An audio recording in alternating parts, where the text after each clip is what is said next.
मेरे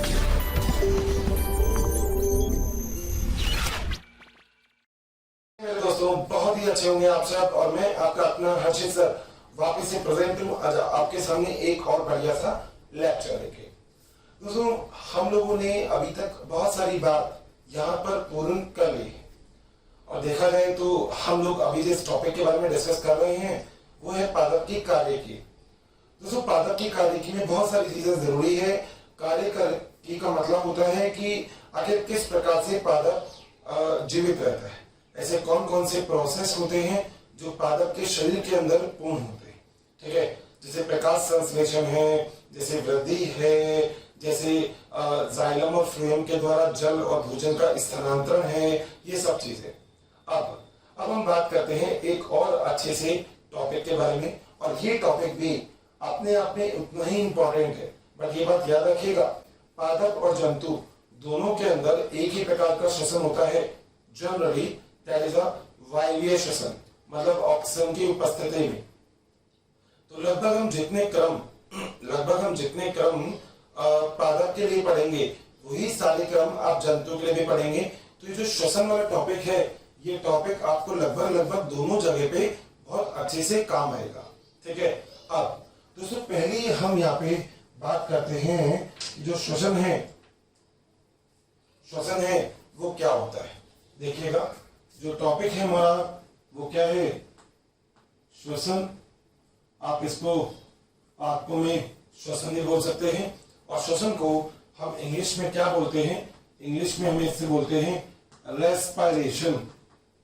ध्यान से सुना मेरी बातें, क्योंकि बातों के बीच में ही गहराई है और गहराई में ही क्वेश्चन आंसर का आंसर छुपा हुआ है। और मैं कोई भी चीज आपसे छुपाऊंगा नहीं यहाँ पर, क्योंकि ये टॉपिक अपने आप में बहुत जरूरी है, क्योंकि ये हम दोनों से ही रिलेटेड है। मैंने आपको पहले भी ये बात बोली थी कि अगर मैं आपके बारे में आपसे बात करूं तो आप बहुत ही अच्छे से मेरी बात सुनेंगे। अपनी पढ़ाई या अपने बारे में सुनना किसको अच्छा नहीं लगता, लगभग सबको अच्छा लगता है। यहाँ पर हम लोग पादप के बारे में पढ़ने की कोशिश करेंगे। हम देखेंगे कि आखिर जो पादप होता है वो किस प्रकार से श्वसन की अभिक्रिया को पूर्ण करता है।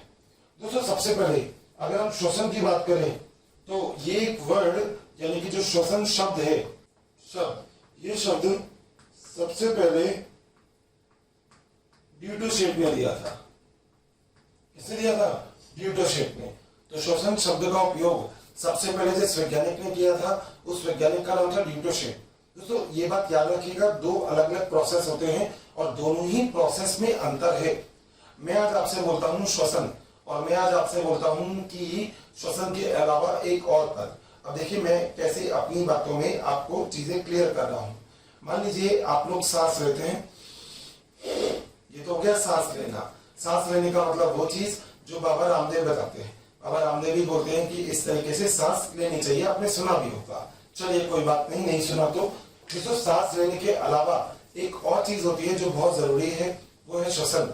आप लोगों ने क्या कभी ये सोचा है कि जब कभी भी आप सांस अंदर लेके बाहर छोड़ते हैं तो हमेशा जो गैस निकलती है या मुक्त होती है वो गैस हमेशा CO2 ही क्यों होती है? वो गैस क्या सल्फर डाइऑक्साइड नहीं हो सकती? क्या वो गैस कार्बन मोनोऑक्साइड नहीं हो सकती?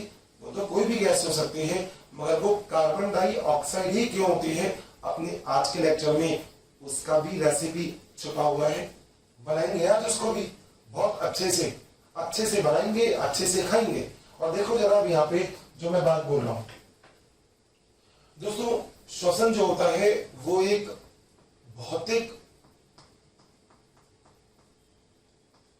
अभिक्रिया है।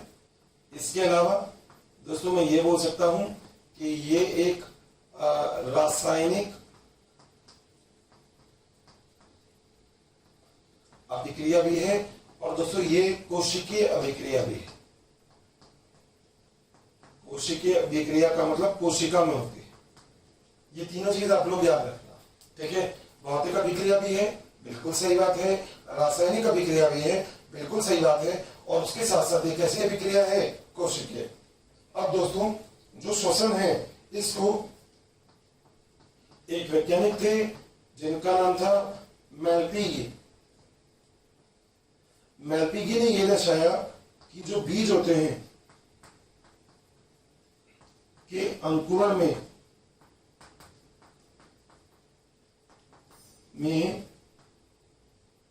भी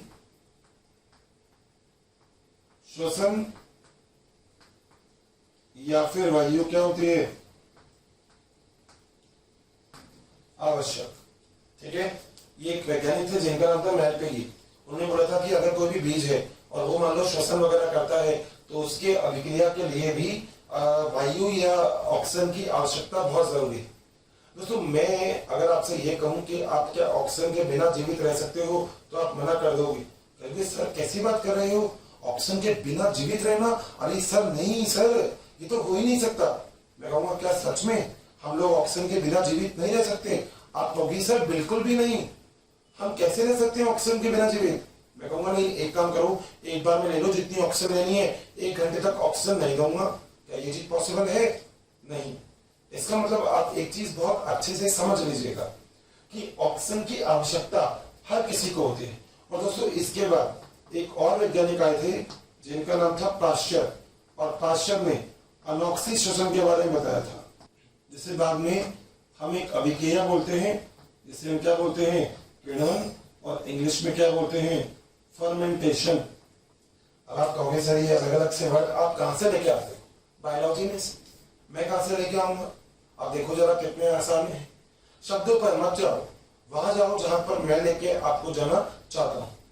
दोस्तों मैलपेगी तक की तो बात आपको बहुत अच्छे से क्लियर होगी। अब मैंने आपको ये बात बोली थी और अभी मैं अपने आगे इसी लेक्चर में वो वाली चीज आपको पूर्ण भी करूंगा कि 2 प्रकार के श्वसन जनरली आपको देखने को मिलते हैं।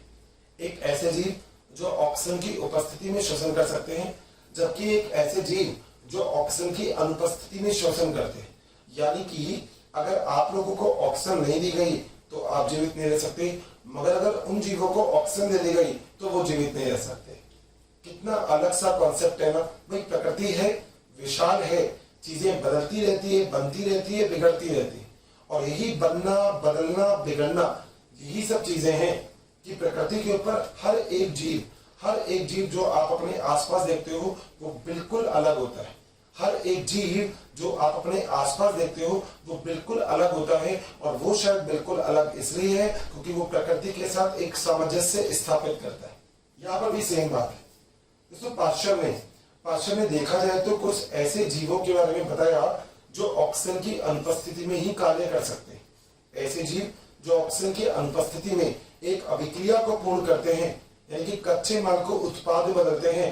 यानी कि आप ऐसा मान लो जैसे घर पे दूध से आइसक्रीम बन रही है या दूध से चाय बन रही है, तो कच्चे माल को उत्पाद में जैसे आप बदलते हो, वैसे ही यहाँ पे पाश्चर ने जो किण्वन है उसकी अभिक्रिया को पूर्ण किया। उन्होंने बताया कि किण्वन क्या होता है। उन्होंने बस एक चीज इसके अंदर बताई कि इस प्रकृति के ऊपर ऐसे बहुत सारे सूक्ष्म जीव हैं जो ऑक्सीजन की अनुपस्थिति में भी श्वसन कर सकते हैं, जिसे हम अनॉक्सी श्वसन बोलते हैं। यानी कि ऐसा श्वसन जिस श्वसन में आपको ऑक्सीजन की आवश्यकता नहीं हो, ऐसे श्वसन को हम लोग अनॉक्सी श्वसन या फिर एनारोबिक रेस्पिरेशन बोलते हैं। एनारोबिक, एरोबिक का मतलब ऑक्सी, एनारोबिक का मतलब अनॉक्सी। ठीक है, तो इसे हम क्या बोलते हैं, फर्मेंटेशन। सुना होगा आपने बियर, ठीक है, आपने सुना होगा बियर के बारे में। क्या है वो, एक किण्वित पेय तो है। किण्वित का मतलब किण्वन के द्वारा ही तो प्राप्त हुआ है वो। ठीक है, तो ये किण्वन की अभिक्रिया भी इस चैप्टर में हमारे लिए बहुत ही जरूरी है, बहुत ही जरूरी। ठीक है भाई, चलिए आगे चलते हैं। दोस्तों अब हम बात करते हैं श्वसन के बारे में। दोस्तों श्वसन का अगर मैं आप सबको एक सामान्य परिचय दूं तो मैं आपसे बोल सकता हूं कि जो श्वसन होता है ये कैटाबोलिक अभिक्रिया है। ब्रेकडाउन होगा इसमें चीजों का। तो मैं आपको एक बात बोल सकता हूं, श्वसन एक कैटाबोलिक अभिक्रिया है। और दोस्तों ये बात और याद रखना, जो श्वसन होता है ना, ये कोशिका के लिए अत्यंत आवश्यक है। ठीक है दोस्तों, इस श्वसन को आप बहुत सारे और नेम भी बोल सकते हैं। क्या इस श्वसन को आप लोग कोशिकीय श्वसन, आप लोग इसे एक और नाम बोल सकते हो जिसे हम बोलते हैं अनॉक्सी श्वसन, नहीं अप्रकाशीय बोल दो इसको, अनॉक्सी तो भाग हो जाएगा। और दोस्तों इसे एक और नाम बोला जा सकता है जिसे हम बोलते हैं आंतरिक श्वसन।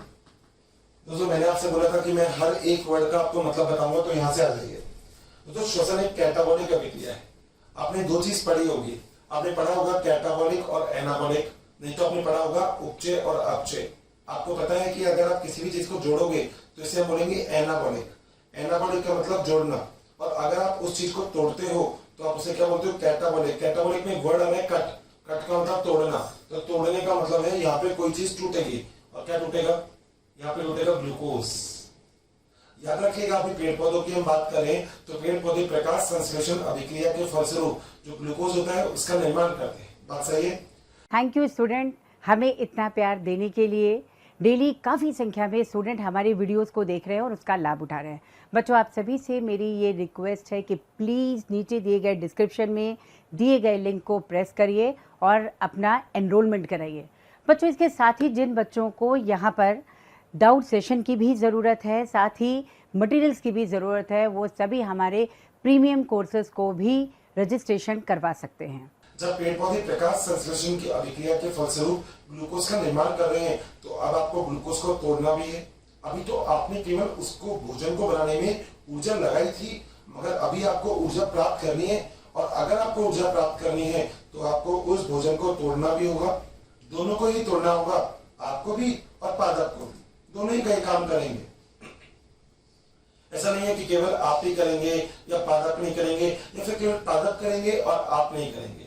ये तो एक ऐसा टेस्ट मैच है जो दोनों को खेलना है, ये दोनों खेलेंगे तो ही तो काम होगा। अगर आप ये कहो नहीं भाई नहीं, मैं तो श्वसन नहीं कर रहा, तो जीवित नहीं रह पाओगे। आपके लिए खाना इसलिए जरूरी नहीं है कि आप खाना खाते हो तो पेट भरता है। खाना इसलिए जरूरी है कि खाने के तोड़ने के बाद उसके अंदर से ऊर्जा मुक्त होती है, और यही ऊर्जा आपके शरीर को बहुत आवश्यक होती है। इसी ऊर्जा को मुक्त करने के लिए एक कोशिकाओं की आवश्यकता होती है, जिसे हम क्या बोलते हैं, माइटोकॉन्ड्रिया। तो याद रखिएगा, श्वसन के लिए एक श्वसन कोशिकाओं की आवश्यकता होती है, और इस श्वसन कोशिकाओं का नाम है माइटोकॉन्ड्रिया। आप लोग पहले ही पढ़ चुके हो माइटोकॉन्ड्रिया के बारे में, तो इनफैक्ट शुरू से पढ़ रहे हो। माइटोकॉन्ड्रिया को कोशिका का शक्ति गृह कहते हैं। शक्ति गृह क्यों कहते हैं? क्योंकि ये एटीपी का निर्माण करता है।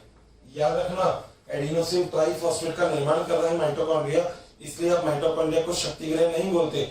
ये निर्माण करने के बाद इसे इधर उधर भेजता भी है, इसलिए हम इसे कोशिका का शक्ति गृह कहते हैं। ये बहुत ही जरूरी बात है। तो मैं आपको ये चीज जरूरी क्यों बोल रहा हूँ वो समझना। दोस्तों, एटीपी बनाने का कार्य तो हरित लवक या क्लोरोप्लास्ट भी करता है। देखना, जरा ध्यान से सुनिएगा, एटीपी बनाने का कार्य तो हरित लवक और क्लोरोप्लास्ट भी करता है, मगर हरित लवक या क्लोरोप्लास्ट इस एटीपी को इधर उधर भेजता नहीं है किसी और को, खुद ही प्रयोग में ले लेता है। मगर माइटोकॉन्ड्रिया शक्ति गृह क्यों कहते हैं? क्योंकि ये ऊर्जा बनाता भी है और ऊर्जा को इधर उधर डिस्ट्रीब्यूट भी करता है, विस्तृत भी करता है, भेजता भी है। इसलिए हम श्वसन कोशिकाओं जैसे हम बोलते हैं, वो क्या होता है, माइटोकॉन्ड्रिया। और ये बात तो मेरे प्यारे साथियों हम सभी जानते हैं कि माइटोकॉन्ड्रिया पादप और जंतु दोनों कोशिकाओं में उपस्थित है। पादप व जंतु में माइटोकॉन्ड्रिया पाया जाता है। बात सही है दोस्तों? अब ना मैं एक सस्पेंस को, कुछ तो गड़बड़ है दया, कुछ तो गड़बड़ है को बुलाने से पहले, हाँ समझ गए, कुछ तो गड़बड़ है। किसकी गड़बड़ है? कौन है ये? बिल्कुल सही बात है। क्या बात है, मान गए वे? जिसको नहीं पता है वो प्लीज मुझे बताना जरूर, मैं कुछ तो गड़बड़ है, मैं किसकी बात कर रहा हूँ। ठीक है, मैं आपसे ये कह रहा हूँ कि यहाँ पे जो गड़बड़ थी वो गड़बड़ ये थी कि सर आपने अभी इस चैप्टर को शुरू करते ही एक पॉइंट, एक टॉपिक अभी हम लोगों से डिस्कस किया था। आपने हमसे पूछा था कि हम जब श्वसन करते हैं तो सांस छोड़ते समय हम केवल और केवल CO2 को ही बाहर क्यों निकालते हैं? तो देखो, मैं 2 क्वेश्चनों के आंसर आपको दे रहा हूं। पहली बात, वातावरण में तो बहुत सारी गैस है, ऑक्सीजन तो केवल 21% है, बाकी नाइट्रोजन तो 78% है। मगर जब आप सांस लेते हो तो आपके शरीर में जो अलग अलग प्रकार की गैस होती है, मतलब या जो अलग अलग प्रकार की गैस आपने बाहर से ली है, वो आपके शरीर में किसी से बंद नहीं बनाती, मगर आपके शरीर में जो लाल रक्त कणिकाएं हैं, रेड ब्लड सेल्स हैं, इन रेड ब्लड सेल्स या लाल रक्त कणिकाओं पे एक ग्राही पाया जाता है, और इस ग्राही से जो ऑक्सीजन है वो जुड़ जाता है। आपको कहोगे सर ये कैसा होगा, देखो जरा यहाँ पे मैं आपको समझा देता हूँ। दोस्तों ये मान लो आपकी लाल रक्त कणिकाएं, ठीक है, और इसके ऊपर उपस्थित है ग्राही। अब ये आई ऑक्सीजन, ऑक्सीजन अंदर आने के बाद इस ग्राही से जुड़ जाएगी, बाकी कोई और गैस आएगी वो इस ग्राही से नहीं जुड़ पाएगी, तो आपके शरीर की कोशिका अब ऑक्सीजन को ग्रहण कर लेगी। बस यही एक तरीका होता है जो हम लाल रक्त कणिकाओं के लिए बात करते हैं। तो ऑक्सीजन तो अंदर आ गई। अब आप ये कहेंगे सर ऑक्सीजन का तो समझ में आ गया, उसके लिए तो चलो शरीर में कोई ना कोई संपर्क स्थापित है, ग्राही है, रिसेप्टर है, तो ऑक्सीजन तो अंदर आ गया, मगर सर क्या आप हमें ये बताएंगे कि CO2 कैसे बाहर निकलती है? दोस्तों मैं आपसे अगर एक बार बोलूं तो गलत नहीं होगा। मैं आपसे अगर ये कहूं कि अगर A + B को मिला के आप AB बना रहे हो, तो अगर आप A + B को तोड़ोगे या AB को तोड़ोगे तो आपको A + B मिलेगा। बात तो सही है भैया। अगर इन दोनों कलर को मिला दूंगा, मैं ऐसे चिपका दूंगा तो ये मिल गया, मगर जब इन दोनों को ऐसे तोड़ूंगा तो मुझे यही दो कलर तो मिलेंगे, रेड थोड़ी मिलेगा, ऑरेंज थोड़ी मिलेगा। सेम यहाँ पे अगर A + B को मिला के हम लोग AB लिख रहे हैं तो AB को तोड़ेंगे तो हमको क्या मिलेगा, A + B, मतलब A + B मिल जाएगा। बात सही। ऑप्शन आपने जब प्रकाश संश्लेषण की अभिक्रिया की थी ना, उसी अभिक्रिया को जरा थोड़ा सा उल्टा देखने की कोशिश करो। क्या होगा, आपके शरीर में उपस्थित है ग्लूकोज, ठीक है, और यहाँ पे उपस्थित है ऑक्सीजन। जैसे ग्लूकोज और ऑक्सीजन आएगा तो 6CO2 + 12H2 प्लस ऊर्जा। जिस मेरे प्यारे दोस्त को प्रकाश संश्लेषण की अभिक्रिया याद है वो तो बड़े ही मजे में पड़ेगा। ये तो प्रकाश संश्लेषण की अभिक्रिया को उल्टा कर दिया। ये तो ये काम किया कि हमने CO2 और H2 से मिला के C6H12O6 और ऑक्सीजन बना ली थी, मगर अब हमने हमारे शरीर में क्या उपस्थित है, ग्लूकोज। आप कौन सी गैस अंदर ले रहे हैं, ऑक्सीजन। ऑक्सीजन ग्लूकोज का ऑक्सीकरण कर देगी, यानी कि ये एक ऑक्सीकृत अभिक्रिया है या ऑक्सीडेटिव। और इससे आपको क्या बनेगा, CO2 + H2।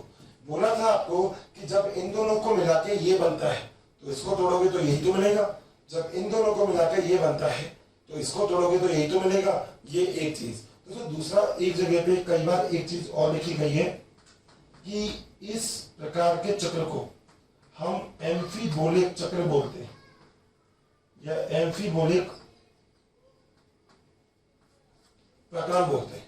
क्या होता है एम्फीबोलिक प्रक्रम? दोस्तों प्रकाश संश्लेषण अभिक्रिया के फलस्वरूप जो उत्पाद होता है ना, उसके बाद जैसे आपने श्वसन करवा लिया तो श्वसन के बाद जो आपको उत्पाद मिलेगा, ये उत्पाद, या फिर आप ये कह सकते हैं कि श्वसन के अंदर जो मध्यवर्ती पदार्थ जो बनेगा ना, वो कोशिका के या किसी और चक्र में कार्यान्वित होगा। मतलब आप कुछ ऐसा समझ सकते हो कि अगर A और B मिलके AB बनाता है और AB को तोड़ के A + B तोड़ दिया, तो अब इसका उपयोग आप किसी और अभिक्रिया के मध्यवर्ती उत्पाद या मध्यवर्ती अभिक्रिया में भी बीच में भी कर सकते हो, क्योंकि दूसरी अभिक्रिया तब तक पूर्ण नहीं होगी जब तक श्वसन नहीं होगी।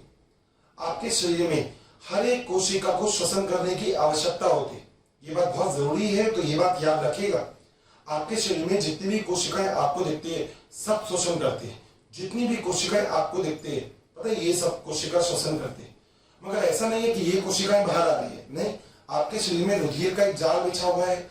जैसे ही आप ऑक्सीजन ले, वो आपके नॉस्ट्रल में गया, अंदर गया, लैरिंग्स फेरिंग्स में गया, यहाँ पे आया, यहाँ पे आने के बाद यहाँ पे गया, ठीक है, उसके बाद फेफड़ों में गया। फेफड़ों के पीछे उपस्थित है वायु कोशिकाएं, और वायु कोशिकाओं ने जैसे ऑक्सीजन को भरा, उन्होंने उस ऑक्सीजन को ब्लड के अंदर घोल दिया।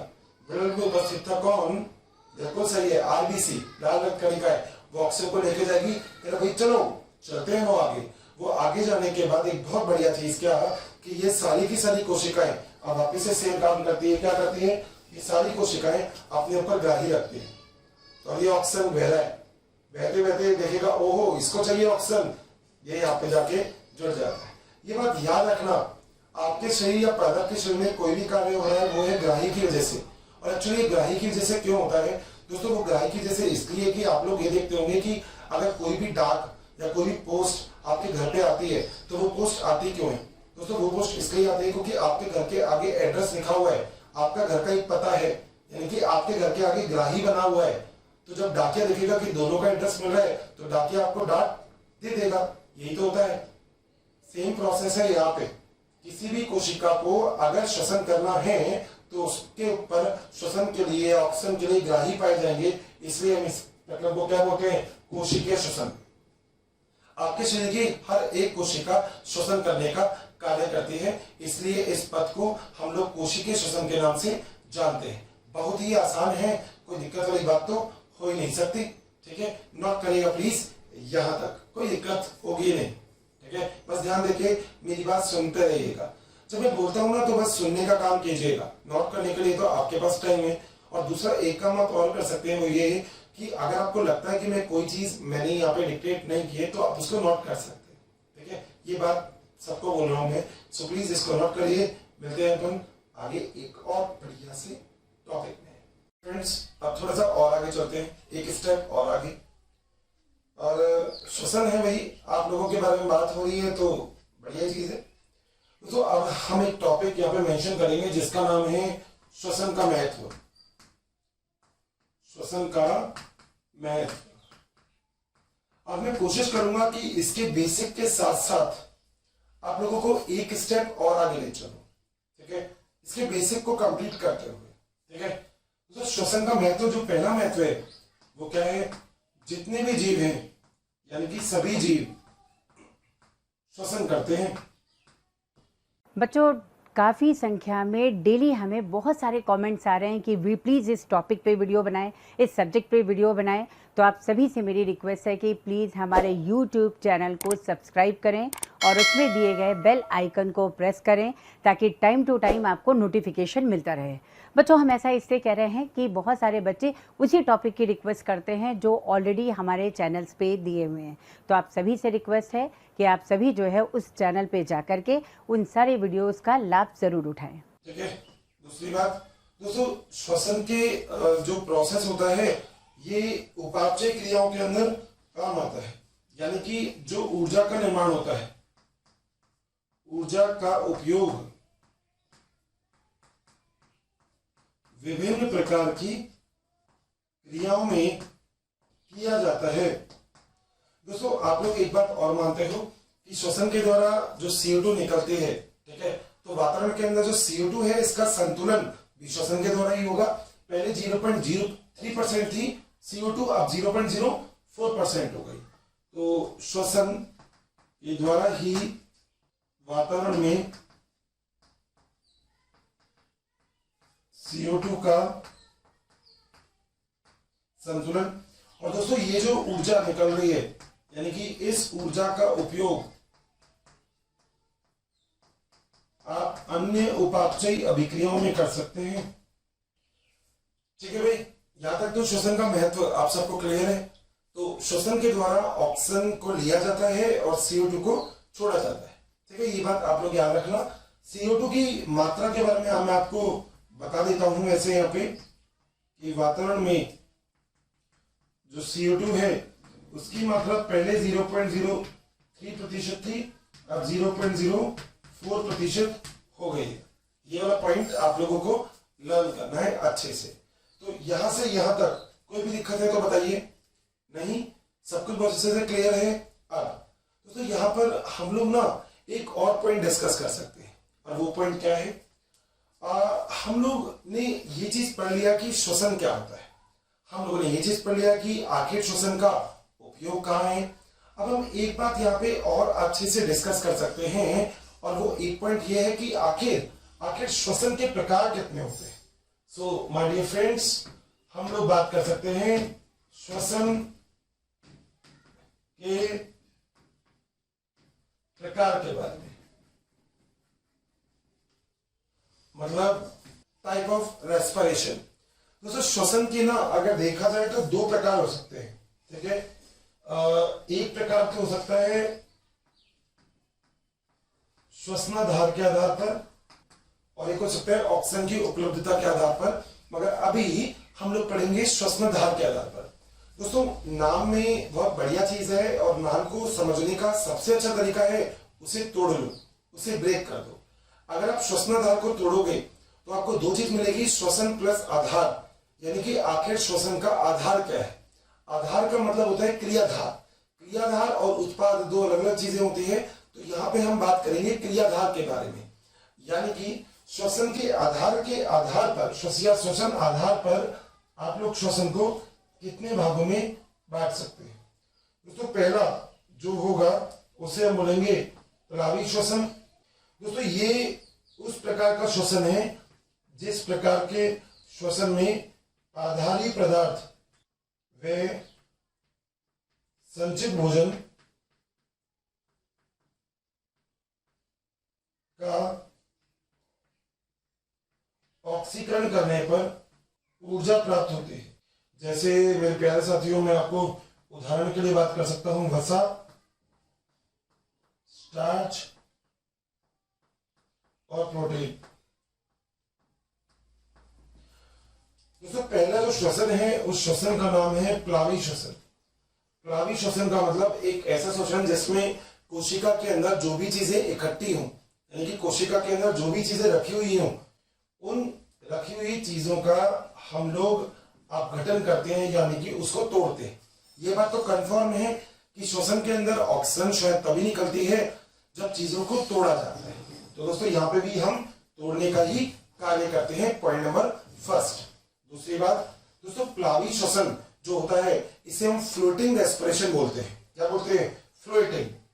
ठीक है, मगर इसके अलावा एक और श्वसन है। मगर इस प्रकार के प्लावी श्वसन में क्या होगा, शरीर में या कोशिका में जो वसा, स्टार्च या प्रोटीन होगा, इस वसा, स्टार्च और प्रोटीन का अपघटन करके ऊर्जा को प्राप्त किया जाएगा, और इस प्रकार के श्वसन को हम क्या बोलेंगे? प्लावी श्वसन। देखिए, आधार क्या हो गया? वसा, स्टार्च और प्रोटीन, ये क्या हो गया? आधार। दोस्तों, दूसरे प्रकार का श्वसन होता है जिसे हम बोलते हैं जीव द्रव्य श्वसन। कौन से प्रकार का श्वसन है? जीव द्रव्य श्वसन। दोस्तों, क्या होता है? दोस्तों, जीव द्रव्य श्वसन को मैं एक्चुअली में एक अच्छा सा वर्ड लिख रहा हूं जिसका नाम लिख रहा हूं मैं भूखी कोशिका में उपस्थित वे जीव द्रव्य के घटक का ऑक्सीकरण से ऊर्जा प्राप्त। देखो, अगले प्रकार का श्वसन है जो है जीव द्रव्य श्वसन। दोस्तों, जीव द्रव्य श्वसन में क्या होगा? मैंने भूखी कोशिका लिखी है, यानी कि ऐसी कोशिका जिनके पास खाने पीने का और कोई सोर्स हो ही नहीं, यानी कि खाने पीने के लिए वो किसी तरीके से अपने आप को कोशिश करती है बनाने की। ठीक है, तो इस प्रकार के श्वसन को हम क्या बोलते हैं? जीव द्रव्य श्वसन। दोस्तों, एक बात मगर यहाँ पे याद रखिएगा, जो जीव द्रव्य श्वसन होता है ये होगा भूखी कोशिकाओं में। तो ऐसी कोशिका जिनके पास खाने पीने का कुछ भी नहीं है, वो कोशिका अपने ही घटक का ऑक्सीकरण करके ऊर्जा प्राप्त करेगी। भैया, ऊर्जा तो चाहिए, और ऊर्जा को लेने के लिए अपने ही घटक का ऑक्सीकरण, फिर इसके अलावा और कोई तरीका बचता नहीं है। तो इसे हम क्या बोलेंगे? जीव द्रव्य श्वसन। तो लगभग अभी तक हमने 2-3 चैप्टरों में, 2-3 टॉपिक में एक बात बहुत अच्छे से क्लियर की है, और वो क्या, हम लोगों ने लिखा है कि जो श्वसन होता है उसका आखिर महत्व क्या होता है। दोस्तों, सभी जितने भी जीव इस पृथ्वी पर होंगे लगभग सभी श्वसन करते हैं। बिना श्वसन के जीव जीवित नहीं रह सकते, चाहे वो ऑक्सीजन करें चाहे वो अनऑक्सीजन करें। ठीक है, जीव द्रव्य के द्वारा, मतलब जीव के द्वारा जितना भी श्वसन किया जाता है उससे जो ऊर्जा प्राप्त होती है, उस ऊर्जा का उपयोग वो जीव आगे किसी ना किसी अभिक्रिया में कर सकते हैं। श्वसन के द्वारा ही वातावरण के अंदर CO2 मुक्त होती है, ये बात आप भी जानते हैं, वायवीय श्वसन के द्वारा। और ये जो ऑक्सीजन मुक्त होगी, इस ऑक्सीजन का उपयोग भी कर लिया जाएगा। ऊर्जा का उपयोग बहुत सारी उपापचय विक्रिया होती है उसके अंदर किया जाता है। मैंने आपको बोला था एम्फीबोलिक पाथवे है ये, एम्फीबोलिक प्रक्रम है ये, क्योंकि इसके अंदर जो इसके उत्पाद होते हैं उसका किसी और प्रोसेस के अंदर क्या किया जाता है? उपयोग। अगली बात, श्वसन के प्रकार। दोस्तों, 2 प्रकार का होता है, एक होता है प्लावी श्वसन, एक होता है जीव द्रव्य श्वसन। प्लावी श्वसन वह श्वसन होता है जिसके अंदर फ्लोटिंग श्वसन बोलते हैं, यानी कि ऐसी चीज जो कच्चे माल के रूप में उपस्थित है, तो उसका आप उपयोग करके प्लावी श्वसन कर सकते हो। मगर अगर कोशिका के पास खाने पीने को कुछ नहीं होगा, तो वो श्वसन कौन सा करेगी, उसका नाम है जीव द्रव्य श्वसन। कितना आसान है, एज इट इज नोट कर लेना, इसमें अपना दिमाग मत लगाना, एज इट इज। जैसे हर्षित सर ने डिफरेंस बना के नोट किया है, एज इट इज मेरे प्यारे साथियों को नोट करना है, मेरे प्यारे दोस्तों आप सबको नोट करना है, ठीक है। चलते रहेंगे और टेंशन लेने की जरूरत नहीं, अपन तो आग लगा देंगे, ठीक है भाई। यहां तक प्लीज एक बार बहुत अच्छे से समझिएगा, पढ़िएगा और देखिएगा कि कोई भी पॉइंट में अगर डाउट है तो, ठीक है, नोट जरूर करिएगा इसको। फिर मिलते हैं अपने अगले टॉपिक में। इससे आ गए हैं आप लोगों के लिए दोस्तों, अभी तक के जो इस चैप्टर को हम लोग पढ़ रहे हैं तो मजा तो नो डाउट आ ही रहा होगा, क्योंकि मुझे भी बहुत मजा आ रहा है इस चैप्टर को पढ़ाने में, और आप लोगों के साथ हमेशा ही एक क्लास बहुत ही अच्छी रहती है, ठीक है। हर एक क्लास में मैं बहुत सारी चीजें आपको बताता हूँ, और एग्जैक्टली देखा जाए तो मुझे पर्सनली बहुत अच्छा लगता है उस चीज के लिए। चलिए अब हम बात करते हैं यहाँ पे श्वसन के अंदर एक और अच्छे से टॉपिक के बारे में। दोस्तों हम लोगों ने ये चीज देखा कि श्वसन क्या होता है, हम लोगों ने देखा कि आखिर श्वसन क्यों जरूरी है, और इस क्वेश्चन का आंसर मुझे सुनने वाले, मुझे देखने वाले आप सभी दोस्तों के पास होना चाहिए। हम लोग ये चीज बोलते हैं कि जैसे ही हम सांस लेते हैं तो बॉडी के अंदर जाती है ऑक्सीजन, और बॉडी के अंदर ऑक्सीजन जाने के बाद अंदर जो ग्लूकोज उपस्थित है उस ग्लूकोज का टूटना होता है।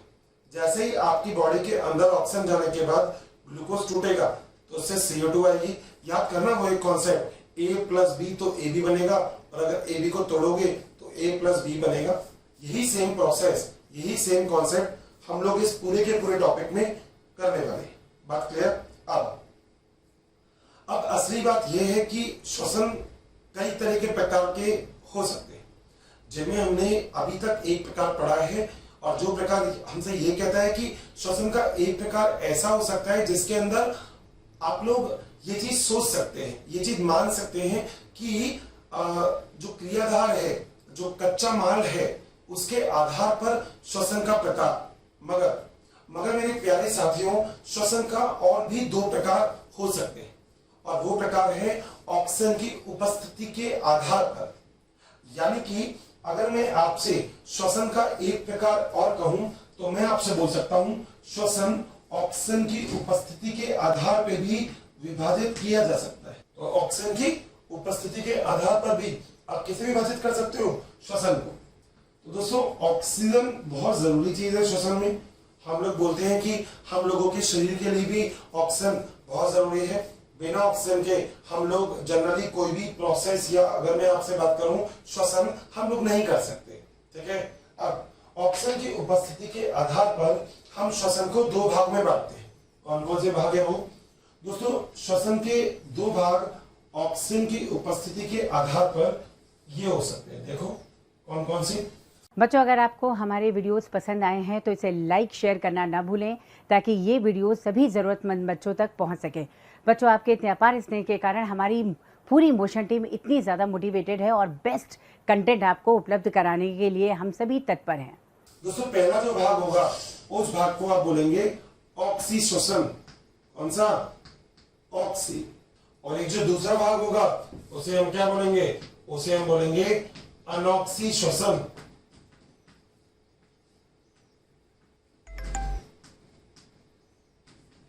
दोस्तों हम लोग शुरू से हिंदी और इंग्लिश को बराबर का इंपॉर्टेंस दे रहे हैं, तो यहाँ पर क्यों ना हम इसको इंग्लिश में लिख देते हैं। इसे हम बोलते हैं एरोबिक, और श्वसन को क्या बोलते हैं? रेस्पायरेशन। क्या बोलते हैं? रेस्पायरेशन। और अनॉक्सी को क्या बोलते हैं? एनएरोबिक। और आगे क्या बोलते हैं? रेस्पायरेशन। तो दो प्रकार के श्वसन हो गए। कौन कौन से? ऑक्सी श्वसन और अनॉक्सी श्वसन। बात सही है। अब ऑक्सी श्वसन क्या होता है? ऑक्सी श्वसन में पहली बात तो ऑक्सीजन की उपस्थिति होती है। ऑक्सीजन की क्या होती है? उपस्थिति। दोस्तों ऑक्सी श्वसन के द्वारा जो क्रियाधार है उसका संपूर्ण ऑक्सीकरण होता है, ठीक है। ऑक्सी श्वसन के द्वारा CO2 मुक्त होती है, और इस प्रकार का श्वसन आपको लगभग सभी जीव में, या फिर आप कह सकते हैं जो पेड़ पौधे होते हैं, इस प्रकार का श्वसन आपको देखने को मिलता है। बात सही है। अब आखिर एक ऑक्सीजन का डेफिनेशन तो ठीक है, मगर एक इसका इक्वेशन भी हो सकता है क्या? बिल्कुल हो सकता है। दोस्तों इसके इक्वेशन में आप लोगों को ये चीज पता है कि शरीर में क्या उपस्थित होगा? ग्लूकोज। जो ग्लूकोज होगा वो क्रिया करेगा किससे? ऑक्सीजन से। किसकी उपस्थिति में? जल की उपस्थिति में। बात सही है। जब ऐसी रिएक्शन होगी तो इसके बाद क्या होगा? देखो, इसके बाद यहां पर H2 और ऑक्सीजन ले लिया तो यहाँ पे आएगा 6 CO2 निकल जाएगी, 12 H2O और ऊर्जा। याद रखना जो ऊर्जा होता है वो लगभग 36 से 38 ATP के बराबर होता है। कितना होता है? ये होता है लगभग 36 से 38 ATP के बराबर। या फिर मेरे प्यारे साथियों आप एक बात और बोल सकते हो कि ये लगभग 686 किलो कैलोरी तक हो सकता है। यानी कि इसे बोलते हैं ऑक्सीशोषण, जिसके अंदर ऑक्सीजन की उपस्थिति तो होगी, साथ में आपको अत्यधिक ऊर्जा का मान मिलेगा। दोस्तों वहीं दूसरी तरफ जो श्वसन है जिसे हम बोलते हैं अनॉक्सी श्वसन, उसके अंदर ऑक्सीजन की क्या होगी? अनुपस्थिति। तो पहली बात ऑक्सीजन की अनुपस्थिति। संपूर्ण ऑक्सीकरण नहीं होगा, यानी कि पूरा क्रियाधार नहीं टूटेगा। तो संपूर्ण ऑक्सीकरण अनुपस्थित होता है। कहां मिलता है ये? जनरली इसमें जो CO2 मुक्ति नहीं होगी, कहां मिलता है? दोस्तों ये मिलेगा कुछ परजीवी जीवाणुओं में, इसके अलावा ये मिलेगा RBC में, और जो आपकी पेशीय कोशिका होगी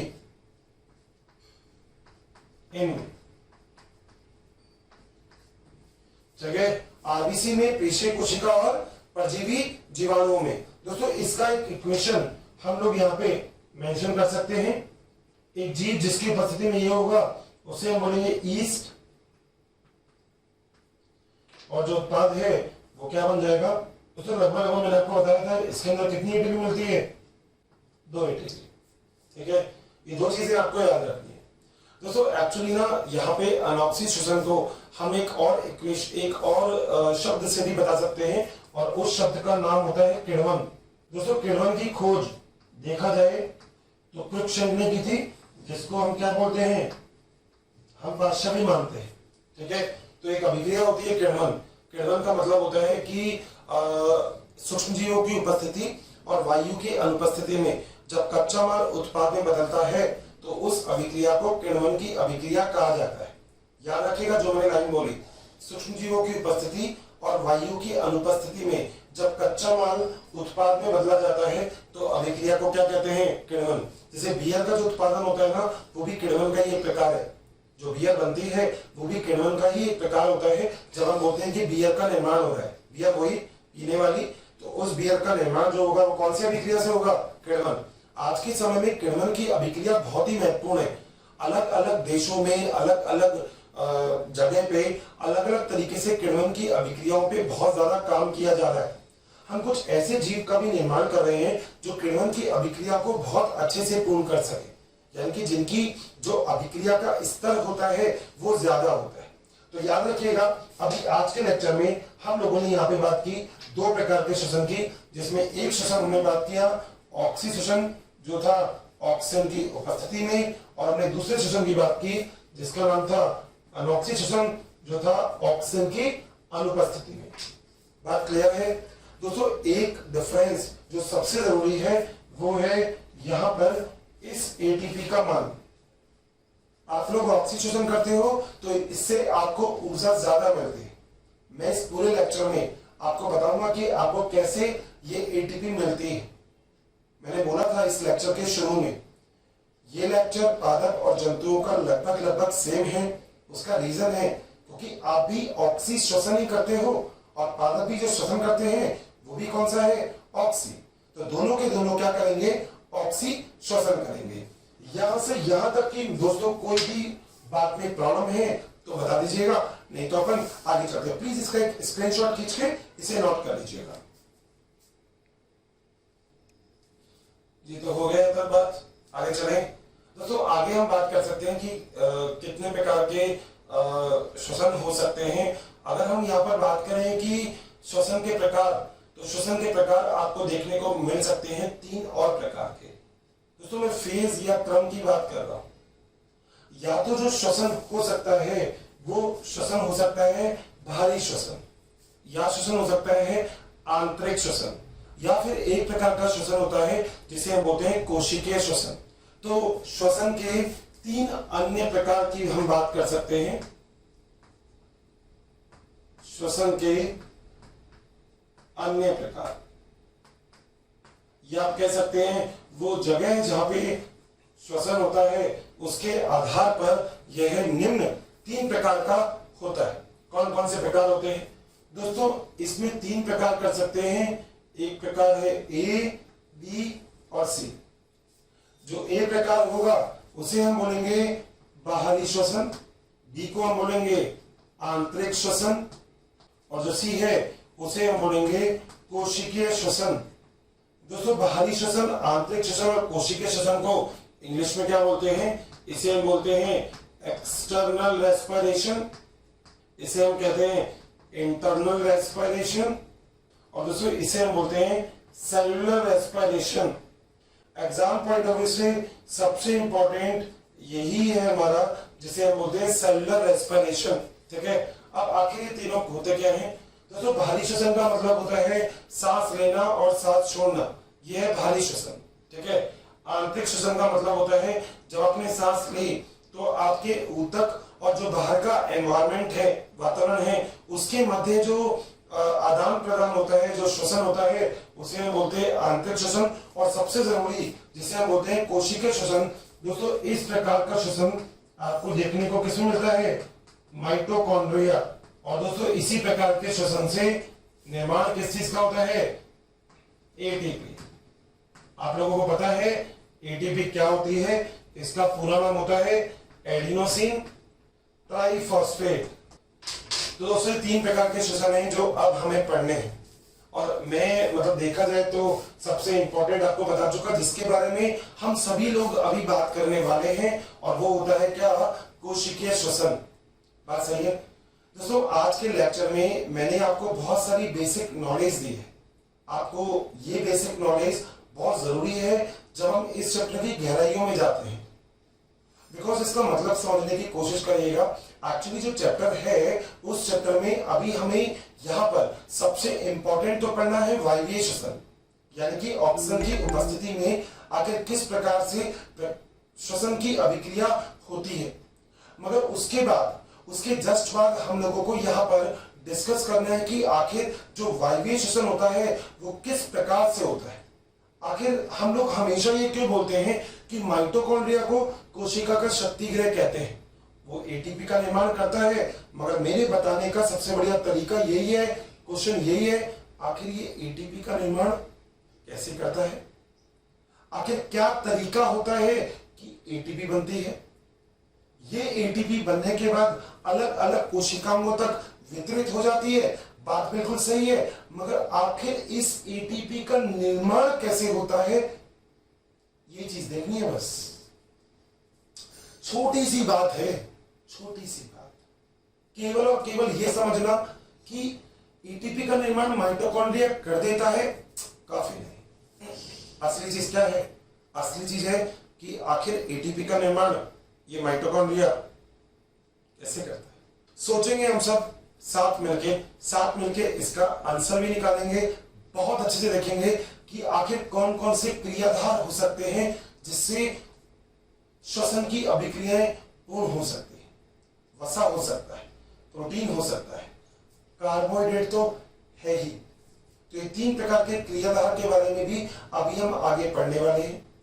हम अभी ये भी पढ़ेंगे कि आखिर किस प्रकार से पृथ्वी के ऊपर कौन कौन से जीव होते हैं जो किस किस प्रकार का श्वसन करते हैं। और सबसे जरूरी चीज हम पढ़ेंगे यहाँ पे कि ग्लूकोज को सच में कैसे तोड़ा जाता है। मैंने आपको पहले भी बोला था, ग्लूकोज को तोड़ दिया, ऊर्जा निकल गई, सिंपल स्टेप है। ग्लूकोज को तोड़ा, ऊर्जा निकली, सिंपल स्टेप नहीं। मैं यहां से वहां गया, पहुंच गया, सिंपल स्टेप एक में। मगर मैं आपसे ये कह रहा हूं पहले मैं यहाँ था, फिर मैं यहाँ आया, फिर मैं यहाँ आया, फिर मैं यहाँ आया। ऐसे में ग्लूकोज को एक एक एक एक करके तोड़ के आपको ऊर्जा का निर्माण करना बताने वाला हूं मेरे लेक्चर में। Got it? बात बैठे ये दिमाग में अच्छे से, कोई दिक्कत तो नहीं है? ठीक है, तो अब इंतजार करिएगा एक और अगले से लेक्चर का, जिसके अंदर हम ये सारे के सारे पॉइंट क्लियर कर देंगे। नोट्स आप लोग बनाइएगा, बहुत अच्छे से मेंशन कीजिएगा, बिल्कुल अच्छे से एज इट इज जैसे मैं आपको यहाँ पे डिक्टेट करवा रहा हूँ। Got it? Thank you so much my dear friends, मिलते हैं अपने एक अगले लेक्चर में। Thanks a lot. बच्चों, अगर आपको मेरी वीडियोस पसंद आई है तो बाकी के कंटेंट के लिए इस नंबर पे कॉल करें 180021217999। Thank you.